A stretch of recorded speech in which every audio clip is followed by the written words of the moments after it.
kiongozi wa Bungoma anasimama anasema wewe Eugene haupandi hata njugu. Anasema wewe Wamboka unatoka Bumula, maneno ya miwa ya Nzoia haiko Bumula. Shame on you Mr. Leader. Shame on you. Nataka kukuambia sisi hapa Bumula tuko na weighbridge inaitwa Wayeta.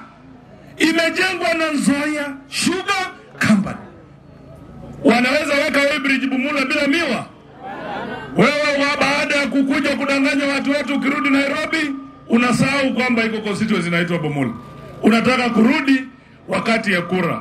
Round hii ukisema Eugene atoke hapa, wakisema kila mtu arudi kwao, Wamalo atarudi Kamukuyu, Wamboka ino na Amaki Maiti ni Reki Maiti. Sakarika leo bala tukisema kila mtu arudi kwao, wengine mtaipata kwa Museveni huko Uganda.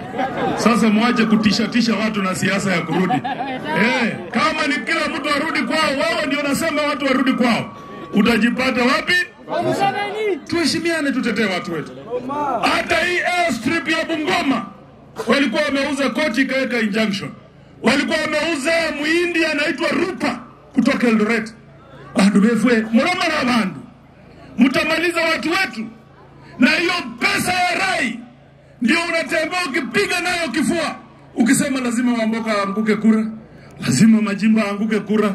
Babu mura mwande hula esese nyalata sendini kimyandu nike wanawali na kyota sendine bunyali nibo bali na bota, lakini bunyali bwanga bwa mahuwele ne bandu bewa mufukire mbendele na muburi bwingira manile nyuma.